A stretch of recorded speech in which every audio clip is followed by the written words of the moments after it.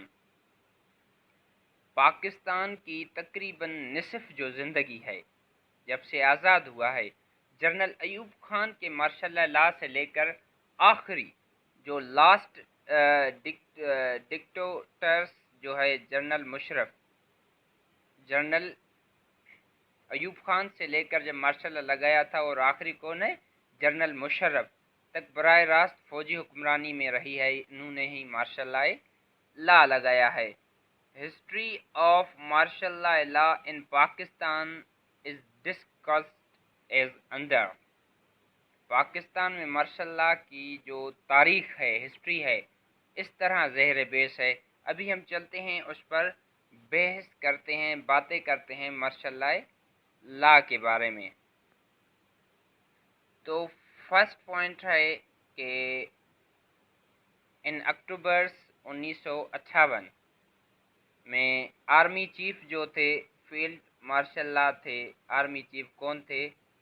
General Ayub Khan تھے first. کب؟ ان اکتوبر 1958. یہ ایم سی کیوز میں آ سکتا ہے.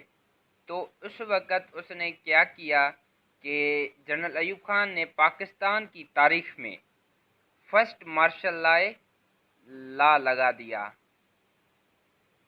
کس نے؟ ایوب خان نے. یہ کوشچن آ سکتا ہے کہ پاکستان میں کس نے فرسٹ مارشل لا یعنی لگایا تھا. تو آپ لوگ کہہ سکتے ہو کہ فرسٹ مارشل لا کس نے لگایا تھا؟ جنرل ایوب خان نے ہی لگایا تھا اکتوبر 1958 کو. پاکستان کی تاریخ میں انہوں نے کیا کیا ہے کہ رول پلے کیا ہے. 1962 تک مارشل لا کے تخت پر یعنی اس نے گورنمنٹ کو سنبھالا ہے. اس کے تحت حکومت کی. جب انہوں نے کچھ سیاستدانوں کو منتخب کر کے اپنی حکومت کو سیولنائز کیا، اس نے اپنی جو اس کی حکومت ہے جو وہ رول پلے کر رہا تھا اس کو سیولنائز کیا.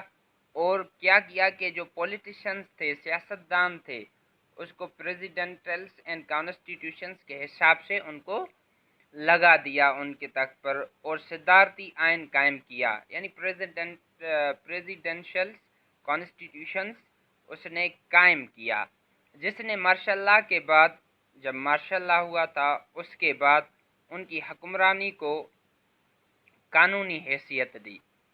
مارشل لاء کے بعد ان کی جو حکومت ہے وہ جو رول پلے کر رہا تھا اس کو کیا کہ حکمرانی کو قانونی حیثیت دی۔ سیکنڈ میں آتا ہے کہ second coup was staged in 1969 by General Yahya Khan. ابھی سیکنڈ کون ہے؟ جنرل یحییٰ خان۔ جنرل یحییٰ خان نے کیا کیا کہ انہوں نے جنرل یحییٰ خان نے دوسری بغاوت 1969 میں ہوئی۔ جنرل یحییٰ خان نے، اب یہ کوشچن آ سکتا ہے کہ دوسری بغاوت کب ہوئی؟ وہ جنرل یحییٰ خان کے دور میں ہوئی، 1969 میں جنرل یحییٰ خان نے کی، جس نے پھر اقتدار سیویلینس لیڈرز کون تھے؟ ZA مینس کے ذوالفقار علی بھٹو، جس نے بہت ہی زیادہ رول پلے کیا ہے نیوکلیئر ویپنز میں پاکستان، اس کے حوالے کر دیا۔ اس نے کیا حوالے کر دیا؟ سیویلینس لیڈرز۔ بھٹو نے دسمبر 1971 میں ڈھاکہ کی جب شکست ہوئی تھی، انڈیا پاک بھارت جب وار ہوئی تھی، اس کی شکست کے بعد پاک بھارت کے نتیجے میں یعنی کہ ڈھاکہ کی شکست کی وجہ سے، انڈیا پاکستان کی وجہ سے یحییٰ خان نے ایک بغاوت کی اور ذوالفقار علی بھٹو کو دسمبر 1971 کو جو سیویلینس لیڈر ہے وہ حوالے کر دیا، بھٹو کے ہاتھ میں دے دیا۔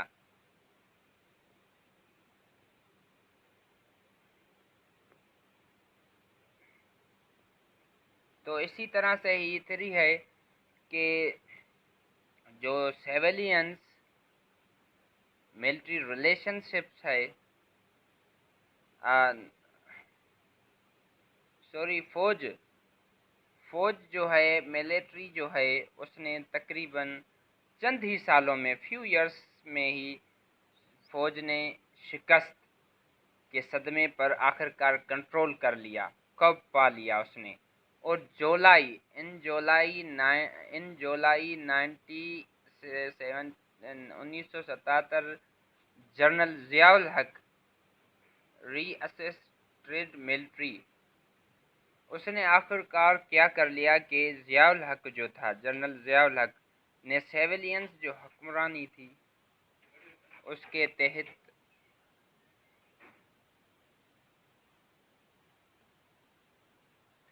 جو 1977 میں سیویلین حکمرانی کا، جنرل ضیاء الحق نے سیویلینس حکمرانی کا تختہ الٹ کر فوجی حکمرانی کو دوبارہ قائم کر لیا، یعنی کہ مارشل لاء کا آغاز کر لیا۔ جو ڈیموکریٹک گورنمنٹ چل رہی تھی اسے فلی طور پر ختم کر کے دوبارہ مارشل لاء لگا دیا۔ انہوں نے کیا کیا کہ 1977 سے لے کر 1985 تک اس نے مارشل لاء کی صدارت، یعنی کہ مارشل لاء کی پریزیڈائٹ کیا۔ مارشل لاء جو ہے اس کے انہوں نے 1977 سے 85 تک مارشل لاء کی صدارت کی، جو پاکستان کی تاریخ کا اگر دیکھا جائے ایک لانگیسٹ پیریڈ تھا کہ جس نے مارشل لاء لگایا تھا۔ کب لگایا تھا؟ 1977 سے 1985 تک اس نے لگایا تھا۔ بالآخر اقتدار سیویلین حکومت کے حوالے کر دیا گیا، بعد میں بھی یعنی کہ سیویلینس گورنمنٹ کے ہاتھ میں لگایا گیا۔